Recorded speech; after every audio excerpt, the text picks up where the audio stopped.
మాతృదేవతాభ్యో నమః, పితృదేవతాభ్యో నమః, శ్రీ గణేశ శారదా గురుభ్యో నమః, శ్రీమాత్రే నమః.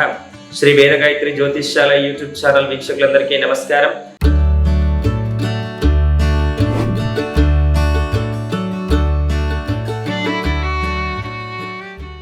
స్వస్తి శ్రీ విశ్వావసునామ సంవత్సరం చైత్రమాసం ఉత్తరాయణం వసంత ఋతువు నూతన ఉగాది సంవత్సరంలో కర్కాటక రాశి వారి యొక్క రాశి ఫలితాలు ఏ విధంగా ఉన్నాయో ఈ వీడియోలో తెలుసుకుందాం.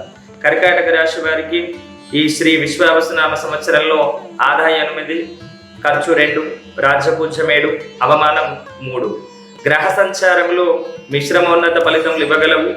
2న కుజుడు జన్మరాశి సంచారం చేత చిన్న తరహా జాగ్రత్తలు తప్పనిసరి చేసుకోవాలి.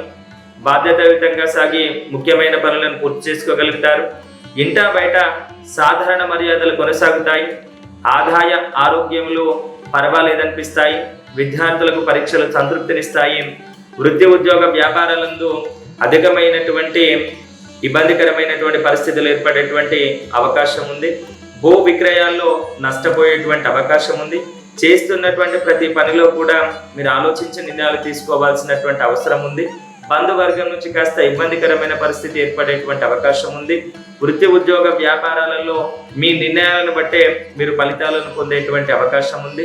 మొత్తం మీద కర్కాటక రాశి వారికి శ్రీ విశ్వావసునామ సంవత్సరంలో మిశ్రమ ఫలితాలు గోచరిస్తున్నాయి. కాబట్టి గ్రహరీత్యా జాతకరీత్యా మీకు ఎదురవుతున్నటువంటి ఆటంకాల నుంచి మీరు మరిన్ని విజయాలు పొందాలంటే ఆంజనేయ స్వామి ఆరాధన చేయడం ద్వారా ఆరోగ్యపరమైనటువంటి ఇబ్బందులను మీరు దూరం చేసుకునేటువంటి అవకాశం కలదు. అదేవిధంగా చేతికి అందాల్సినటువంటి ధనం కూడా మీకు చేతికి అందేటువంటి అవకాశం ఉంటుంది. కాబట్టి ఆంజనేయ స్వామి ఆరాధన చేయడం ద్వారా, చందనాన్ని ధరించడం ద్వారా కర్కాటక రాశి వారికి మీ జాతకరీత్యా ఉన్నటువంటి దోషాలన్నీ తొలగిపోయి విశేషమైనటువంటి శుభ ఫలితాలు కలుగుతాయి. స్వస్తి.